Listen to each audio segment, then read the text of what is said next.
Segunda parte. Cambio de cabeza. Capítulo 21. En el mapa de Texas, colgado con una tachuela en la pared de la oficina de Armando Ramírez, la frontera entre México y el estado de la Estrella Solitaria es una línea negra y firme claramente dibujada, que define exactamente la separación. Pero a la luz de su oficina climatizada de la DEA, ese límite aparentemente claro se vuelve borroso. Familias, negocios, empleos, economías enteras, todo se superpone borrando esa línea de cartografía. La frontera real no tiene nada que ver con los mapas. Es un terreno borroso y siempre cambiante, una fusión del tercer mundo y las grandes avenidas americanas, creando un lugar separado que no es México ni Estados Unidos. Aquí, las leyes de inmigración se burlan diariamente miles de veces al día. En Brownsville, las familias americanas pueden permitirse el lujo de contratar inmigrantes ilegales para que limpien la casa, cuiden a los niños o el jardín. Los lugareños lo consideran un derecho, una devolución a su economía estancada, donde no hay servicios públicos y el clima es opresivo. Sin embargo, las autoridades mexicanas lo dejan pasar al igual que las estadounidenses. La supervivencia en Brownsville y su interdependencia con Matamoros depende de esta conducta oficial. La economía de Brownsville es precaria y muchos no pueden permitirse el lujo de contratar una guardería, así que los inmigrantes llenan esa necesidad vital. E igual de importante es que si los mexicanos no pueden cruzar para trabajar, tampoco pueden hacerlo para gastar. Y eso destrozaría la economía en Brownsville que abastece a los compradores de Matamoros, sean inmigrantes o no. Por eso, la frágil barrera de la frontera es más imaginativa que real, y también conlleva un costo enorme. Para la policía, especialmente para los que combaten las drogas, la frustración y la ambigüedad son las principales características de la vida en la frontera. Los traficantes cruzan la línea impunemente, con aviones o coches con teléfonos y fax. Sus familias viven en ambos lados. Sus inversiones son internacionales, con amigos y protectores en ambos lados de la frontera. Los inteligentes hacen sus negocios sucios en un solo lado de la frontera y luego se hacen respetables en el otro, sonriendo e intocables, con sus lujosas casas levantándose en barrios polvorientos, obtenidas del dinero sucio. Los bancos del Valle del Río Grande se hinchan con sus miles de millones de dólares. Es el único lugar en Texas donde las sucursales de ahorros y préstamos que en otros sitios quiebran, en este lugar prosperan con enormes reservas de efectivo. Y en Brownsville, todo el mundo sabe de dónde viene ese dinero, pero demostrarlo es imposible. Los bancos presentan diligentemente sus informes de todas las transacciones de efectivo requeridos por las leyes federales cuando las operaciones son superiores a los $10,000, pero hay demasiados informes y solo unos pocos funcionarios para revisarlos. Para los capos de la droga, todo es muy fácil. La frontera no es nada para ellos. Saben que pueden cruzar ese lodoso río a voluntad, seguros de los agentes de la Administración de la Lucha contra las Drogas. Un buen día, el trabajo de Ramírez resultó monumentalmente frustrante. El 12 de abril de 1989, un día después de que fueron descubiertos los cuerpos en el rancho Santa Elena, las cosas se pusieron peor para este veterano agente de la DEA. Este fue el día en que Ramírez se hizo cargo, al menos en teoría, de la casa de Adolfo de Jesús Constanzo y sus seguidores. Alto y calvo, con un espeso bigote negro, había pasado la mayor parte de sus 43 años en la frontera, 19 de ellos con la DEA. Pero el descubrimiento de los 12 cuerpos en el rancho Santa Elena rompía la habitual calma de Ramírez. La ciudad, el valle y todo el estado de Texas se habían visto atrapadas por el caso. La gente se sentía horrorizada y temerosa, con justificación ante los asesinatos en masa que habían ocurrido tan cerca de ellos. Todos parecían mirar por encima de sus hombros, creyendo ver a una mujer apodada la Madrina y a su sacerdote de la muerte Constanzo, vestidos de blanco. Todo el mundo hablaba de ello mientras escudriñaban los espeluznantes titulares. Una horda de periodistas y reporteros de televisión de casi todos los estados y docenas de países del extranjero, acompañados por sus autoproclamados expertos en cultos, fueron a Brownsville y Matamoros, creando un sensacionalismo internacional, con titulares como Rancho del Diablo y Asesinos del culto satánico vudú. Los auténticos practicantes de santería, temiendo un duro contragolpe, se acercaban para denunciar las prácticas de Constanzo y explicar que su religión era benevolente, no como la malvada perversión practicada por el padrino. A pesar de sus esfuerzos, la prensa confundía la santería con el satanismo y fueron calumniados con peligros irrelevantes del culto al diablo y la música heavy metal. Había infundado rumores de sacrificios de niños que se dispersaron de arriba a abajo por todo el valle. Las ventas de armas se dispararon. Informes falsos de avistamientos de Sara y Constanzo se recibían de todo Texas. Todo eso fue a parar a Ramírez. Tuvo que perseguir a los miembros del culto por el delito de narcotráfico, cazar testigos, buscar casas, confiscar coches, recopilar información en la Universidad de Sara. Había cientos de personas con las que hablar y miles de documentos que revisar, sin mencionar las repugnantes revelaciones que llegaban cada hora de su amigo el comandante Juan Benítez Ayala, mientras continuaba con sus interrogatorios y con las excavaciones. Una docena de cadáveres mutilados fueron encontrados en el cementerio secreto del rancho, y Helio Hernández y 4 de sus compañeros traficantes se habían convertido en asesinos y estaban bajo custodia.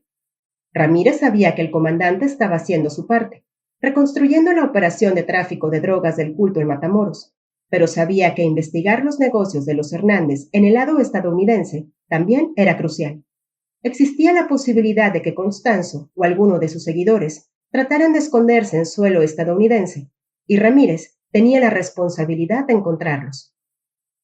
Por supuesto que había un equipo de agentes ayudando con ese trabajo, en la búsqueda de los asesinos como consecuencia de la desaparición de Mark Kilroy. Se suponía que un equipo de agentes de la DEA, FBI y del sheriff deberían trabajar juntos bajo las órdenes de Ramírez, pero no lo hicieron. Y había otra triste realidad de la frontera, una frustrante para todos ellos. No era suficiente con tener a los policías ayudando en la frontera. La guerra de Estados Unidos contra las drogas había sido envenenada por las amargas rivalidades entre las agencias federales, que competían por los presupuestos, los elementos y las incautaciones, y lo peor de todo, por las detenciones. En consonancia con esta desafortunada tradición, la búsqueda de Constanzo había degenerado a una guerra entre agencias, ayudando a la fuga de los asesinos en lugar de su captura.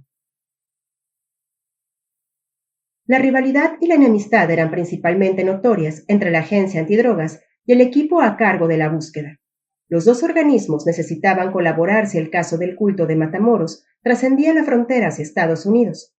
La rivalidad institucional databa de 1973, cuando fue creada la DEA por el Congreso, con 400 agentes y un dominio exclusivo sobre los asuntos de drogas nacionales.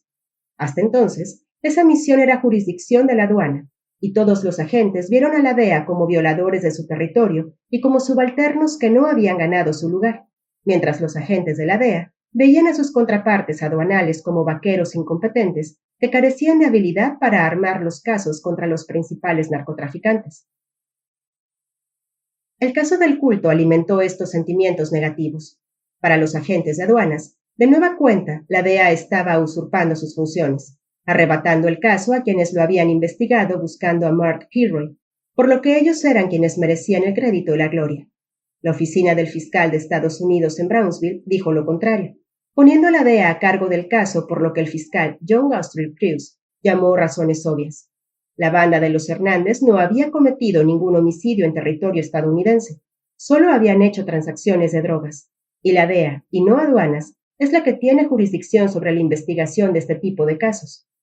Además, el agente de la DEA, T.K. Solís, y su jefe, el sheriff Alex Pérez, se habían precipitado del rancho a Brownsville, dejando atrás a sus subordinados para seguir con el caso.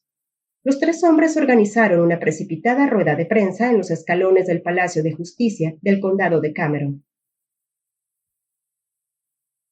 Oral Neck había proclamado que habían resuelto el misterio de la desaparición de Mark Kilroy. La búsqueda de los agentes había dado frutos, lo que implicaba que la investigación estadounidense de la búsqueda del estudiante, y no el caso de drogas de Benítez, era lo que había conducido al descubrimiento del rancho Santa Elena. Al día siguiente, cuando la DEA tomó el control del caso, Neck, Gavito y Pérez organizaron una segunda conferencia más amplia sobre su caso. A ellos se unía el fiscal general de Texas, Jim Mattox, quien no tuvo la más remota participación en la investigación, salvo algunas conversaciones telefónicas con la familia Kilroy. Sin embargo, en ese entonces era candidato a gobernador y la oportunidad de exhibirse era irresistible. La conferencia de prensa fue todo un circo, con Neck, Gavito, Pérez y Maddox sentados en una larga mesa de la sala de reuniones llena de reporteros, mientras una larga fila de cámaras los grababa y apuntaba las luces hacia ellos. Gavito y Pérez, con sus flamantes sombreros de vaqueros Stetson blancos y sus brillantes botas, acreditaron que la búsqueda de Kilroy había sido clave para desentrañar el caso. Casi como una idea tardía, los funcionarios añadieron que ese día Kilroy había estado en el centro de la ciudad, lo que fue repetido en todos los medios de comunicación. Aunque realmente no habían desempeñado ningún papel en encontrar el rancho y descubrir los cadáveres, para la gente de Estados Unidos, estos hombres son los que recibieron el crédito y serían los únicos funcionarios citados en las noticias en los siguientes 2 días. En parte, porque estos funcionarios no estaban al tanto de ningún aspecto de la investigación, gran parte de la información hecha pública durante las siguientes 24 horas fue incorrecta. Los errores se fueron ampliando porque eran repetidos en las noticias nacionales. Incluso, un año después de los hechos, las narraciones de la prensa eran incorrectas y la imagen de Neck y Gavito quedó arraigada como los héroes del caso. Durante los siguientes días, el culto fue acusado falsamente de practicar canibalismo, satanismo y basar su religión en una película llamada The Believers. Los crímenes por sí mismos ya eran lo suficientemente sensacionalistas sin necesidad de agregar estos horrores adicionales a la historia, pero los portavoces autoproclamados del caso no parecían detenerse. Cuando Oprah y Geraldo estaban al teléfono, ellos estaban felices de complacerlos. El comandante Benítez se indignó a ser tratado como un simple ayudante en el caso. «Es mi caso», se quejó el comandante al agente de la DEA Ramírez, después de ver la cobertura de noticias sobre el caso en los medios de comunicación. «Nosotros estábamos siguiendo a unos traficantes de drogas, no buscando a sus estudiantes universitarios». El jefe de la DEA pasó una hora en el teléfono tratando de calmar al enojado comandante mexicano, cuya cooperación continua era esencial para el éxito de su grupo de trabajo. Ramírez había entablado una muy buena relación con su contraparte mexicana, siendo que usualmente la fricción y no la cooperación es la norma en las relaciones entre los departamentos de policía de México y Estados Unidos en la frontera. Eventualmente, logró calmarlo asegurándole que se estaban tomando medidas para corregir cualquier desacuerdo. Benítez estaba especialmente enojado porque había recibido a Oral Neck y George Gavito en su oficina, permitiéndoles participar en la conferencia de prensa que él mismo había convocado el 12 de abril. Después de la gran conferencia de prensa en Brownsville, todos los reporteros se habían cruzado en caravana a la frontera, atascando los coches la sede de Benítez, donde el comandante mostraba a sus sospechosos desde un balcón. Los reporteros, más de 100, gritaban sus preguntas mientras los sospechosos hacían confesiones con sus rostros inexpresivos, casi serenos, cuando admitieron públicamente la mutilación y el asesinato. «Hicimos esas cosas porque el padrino nos lo dijo», les dijo Sergio Martínez. «Fue por nuestra religión», dijo Helio entre los reporteros reunidos. Entonces Benítez abrió la camisa de Helio y mostró las diminutas flechas que Constanzo había marcado en la piel de sus hombros, y el comandante les explicó que era la licencia que le había dado su padrino para matar en el culto. Helio se quedó de pie, posando para las cámaras, y luego dijo: «Nos dijo que los sacrificios nos protegerían de la policía, que las balas no entrarían en nuestros cuerpos. Yo obedecía ciegamente todo lo que ordenaba el padrino». «¿Se arrepiente de los asesinatos?», preguntó un reportero. «Sí, pero ya es demasiado tarde», dijo Helio con una delgada sonrisa. Cuando los reporteros comenzaron a desordenarse, gritando todos a la vez en un balbuceo multilingüe, fue el estadounidense Gavito quien salió al balcón y exigió que todos se callaran o darían por terminada la conferencia.